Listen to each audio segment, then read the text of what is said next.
नमस्कार और good evening सभी भाइयों को।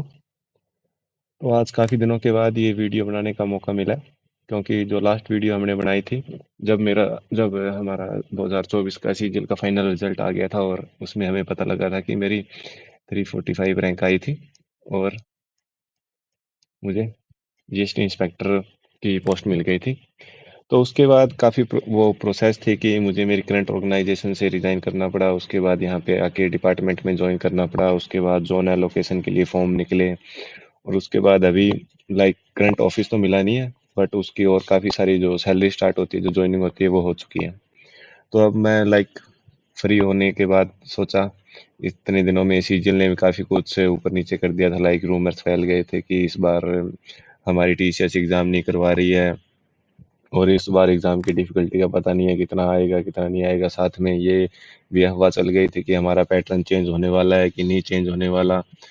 तो ये सब ना देखने के बाद मुझे लगा कि एक वीडियो एसएससी सीजीएल 2025 वालों के लिए बनानी चाहिए, क्योंकि मैंने 1.5 साल 2 साल सीजीएल को दिए हैं।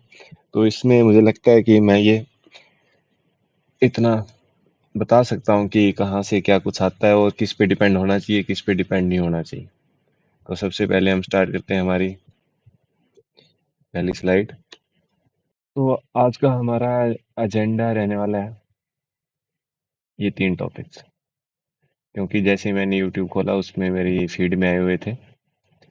एक तो यार, ये मैं क्या कहूँ, मुझे ना सबसे जो मैंने अभी तैयारी करनी स्टार्ट की थी एसएससी की, तब मुझे ठीक ठीक लगते थे, बट अब जो तैयारी हो गई उसके बाद जैसे मैं देख रहा हूँ कैसे अपने टीचर जो पहले आपके साथ खड़े थे कि हम ये रिफॉर्म्स करवा देंगे, ये करवा देंगे, अब वही फेक न्यूज़ फैलाते चले जा रहे हैं कि इस बार हमारा पैटर्न चेंज हो जाएगा, इस बार इतना डिफिकल्ट आएगा क्वेश्चन, इस बार इतना डिफिकल्ट आएगा कि 2017 वाला मैच हो जाएगा लेवल। क्योंकि 2017 तक ये हमारा एमसीक्यू वाला आता नहीं था, टीसीएस आई नहीं थी, तो उस टाइम ना पहले वो 200 क्वेश्चन आते थे, वो काफ़ी मुश्किल होता था पेपर। तो मुझे लगता है एक तो ये इनके ट्रिक भी हो सकती है कि बच्चों को हम बताते हैं कि इतना मुश्किल आएगा, ये हमसे ज़्यादा से ज़्यादा कोर्स लेंगे, ज़्यादा से ज़्यादा कोर्स लेंगे तो इनको ही फ़ायदा है। दूसरी बात, ये यूट्यूब पे ऐसे फिर ऐसे वो मतलब थंबनेल लगा के लिखेंगे कि महा धमाका, यूट्यूब पे पहली बार ऐसा कोर्स पहली बार आया है फ्री में, ये कर दोगे तो बस इसके अलावा कुछ बचेगा ही नहीं एसएससी आपके कदमों पे। भाई जब पेपर देना होगा ना, तो आपने अभी वो नीट वाला देखा होगा, फिजिक्स का पेपर जो दिया था, भाई होश उड़ा दिए थे, क्योंकि जो वो एडवांस वाले बच्चों के क्वेश्चन थे और वो नीट वालों के दे दिए थे। तो पता किसी को नहीं होता कि क्वेश्चन कहाँ से आएंगे, सब अपने मन मन की बात बताते रहते हैं। तो आपको ना ऐसे ये जो घटिया रूमर्स होते हैं इनसे अपने आप को दूर रखना होता है, सोशल मीडिया से दूर रहना होता है। जब आप तैयारी कर रहे होते हैं, मैं भी तैयारी कर रहा था, मैं इतना सोशल मीडिया चलाता था, बट ये इन बातों पे ध्यान नहीं देता, अपनी मस्त रील देखी जितने टाइम मतलब माइंड फ्रेश करने के लिए, और बाकी टाइम अपने सिर्फ पढ़ाई पे ध्यान दिया। मैंने ये कभी नहीं देखा कि आसान क्वेश्चन आएंगे मुश्किल आएंगे। जो मॉक टेस्ट में आते हैं उस पर तैयारी करो। थोड़े मुश्किल मॉक टेस्ट अपने आप सोल्व करवा देता है, आसान वाले भी वो करवा देता है।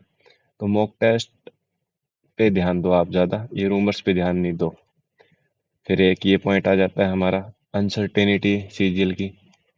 अभी तो चलो इसने अपनी ये लिस्ट निकाल दी है, ये जो कि मैं दिखाता हूँ, ये अपना कैलेंडर निकाल दिया है कि हमारा 13 अगस्त को होने वाला है, जिसमें कि अभी 70 दिन रहते हैं, लगभग 70 ही रहते होंगे ना। मई जून जुलाई अगस्त, हाँ 20 60 40 70 हो गए दिन, तो 70 दिन रहते हैं। तो ये अभी अभी बताया है, अभी लाइक 9 तारीख को निकलेगा आगे, ये तो एडवर्टाइजमेंट स्टार्ट हो जाएगा इस दिन। इसके बाद ये सीपीओ का, और इसके बाद सीएचएसएल का। इस बार तो उससे पहले तो अनसर्टेनिटी बिल्कुल फैला दी थी कि पता नहीं इसका एग्जाम होगा कब नहीं होगा। तो एक तो यार ये सीजीएल है ना, मैं कह रहा हूँ इससे बंदा यूपीएससी की तैयारी कर ले। सीजीएल में कभी नॉर्मलाइजेशन ऊपर कर देंगे, कभी आपके अच्छे नंबर आ रहे हैं तो आपको माइनस में डाल देंगे, कभी ये बोनस मार्क दे देते हैं 40-40 नंबर। यूपीएससी में ये तो नहीं है, है तो चीज सर्टेन कि आपको इतना करना है और इतने नंबर आएंगे तो आएंगे। इसमें तो भाई राम के भरोसा रहता है सब कुछ। तो इसीलिए आपको पहली बात ये रूमर्स हो गए, दूसरी बात हमारे टीचर ऐसे हो गए, कि अपना कोर्स बेचना है, अपना घर चलाना है, बच्चे अपने आप पढ़ते रहेंगे, उनका काम ही ये करना है क्या उनको।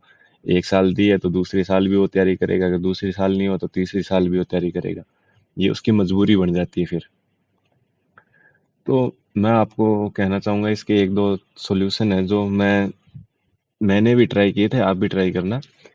पहली बात तो ना, आप ना सिर्फ सीजीएल पे ना मत होना डिपेंड कि सिर्फ सीजीएल का एग्जाम दे रहे हो। सीजीएल का भी दो, सीपीओ का भी दो, एग्जीक्यूटिव असिस्टेंट का आता है जो एयरपोर्ट अथॉरिटी वाला, जूनियर असिस्टेंट का, उसका एग्जाम भी दो। और ये जो भी एग्जाम आप दे सको ना दो, क्योंकि क्या पता कौन से में आपका लक काम कर जाए, और एक बार जो मिल जाते हैं ना तो दूसरा एग्जाम आसानी से क्लियर हो जाता है। ये आप जब पहला एग्जाम क्लियर कर लोगे तब आपको पता लगेगा, क्योंकि दूसरे में आपका माइंड फ्री रहेगा कि यार क्लियर होगा तो होगा, नहीं होगा तो पिछले वाली है अपने पास। बट जब तक पहला क्लियर नहीं होता ना तब तक बड़ी टेंशन रहती है बहुत ज्यादा। दूसरी दूसरी चीज, आप मेडिटेशन जैसी कोई टेक्निक अपनी, लाइक आपको जो सही लगे, लाइक रनिंग करनी है, मुझे मेडिटेशन करना है, अपने माइंड को शांत करना सीखो। जितने भी रूमर्स फैले इनसे दूर रहना सीखो। तभी आप जाके ना मतलब काम माइंड अपना पेपर दे पाओगे, वरना इसमें ही लगे रहोगे कि आज क्या नोटिस आया, आज क्या नई चीज आई है, आज क्या नई चीज आई है, आज ये देखता हूँ, तो प्रैक्टिस रिवीजन से ध्यान हट जाएगा आपका। और जो आखिरी है, जो आपको पेपर क्लियर कराएगा, वो है सिर्फ प्रैक्टिस, प्रैक्टिस और प्रैक्टिस। किसी का कोर्स ऐसे नहीं है कि आप मतलब वीडियो देखते रहे तो पेपर क्लियर हो जाएगा। मतलब किसी भी टीचर हो, कोई भी टीचर हो यार, कोई आपको ऐसे पेपर क्लियर नहीं करवा सकता। सिर्फ एक चीज है जो आपको पेपर क्लियर करवा सकती है, वो है आपकी प्रैक्टिस। सुबह उठो, सुबह प्रैक्टिस करो, शाम को टाइम है शाम को करो, दिन में है दिन में करो, जब भी आपको टाइम लगे प्रैक्टिस करो। मेरा कोई किसी में कमीशन नहीं है, ना मैं किसी का मतलब फालतू प्रमोशन करता कि इसके कोर्स लो उसके लो। मैं भी आपके जैसा ही एक वो हूँ स्टूडेंट, हालांकि अभी एक जीएसटी की पोस्ट मिल गई यार, फिर भी रहूंगा तो आपके जैसा ही। ना मैं कोई कोर्स बेचता ना कुछ और। तो ये सिंपल से सुझाव है, ये अप्लाई कर लोगे तो आपके लिए आसानी रहेगी। वरना ऐसे ही गधा मजदूरी करते रहना, ऐसे ही पढ़ते रहना, फिर एक साल हो जाएगी, 2 साल हो जाएगी, 3 साल हो जाएगी, फिर जब पीछे मुड़ के देखोगे फिर सोचोगे यार इतनी साल में क्या किया यार मैंने, इससे अच्छा तो किसी चीज और चीज की तैयारी कर लेता। तभी कह रहा हूँ, सोशल मीडिया लोग बिल्कुल दिखावटी लोग हैं, दिखाने के लिए कुछ भी करेंगे।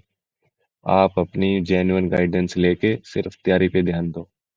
और वही कह रहा हूँ, सीजीएल अगर 1 2 3 साल में नहीं हो रहा है तो छोड़ दो उसको, जरूरी नहीं है यार, और भी बतेरे काम है आजकल। तो बस यही था। और कोई अलग डिफरेंट टॉपिक्स पे वीडियो बनाएंगे आगे धीरे धीरे। धन्यवाद यहाँ तक अब मेरी आवाज़ या बात सुनने के लिए। और कुछ आपकी क्वेरी हो तो बता देना यार, आपके लिए बैठे हैं।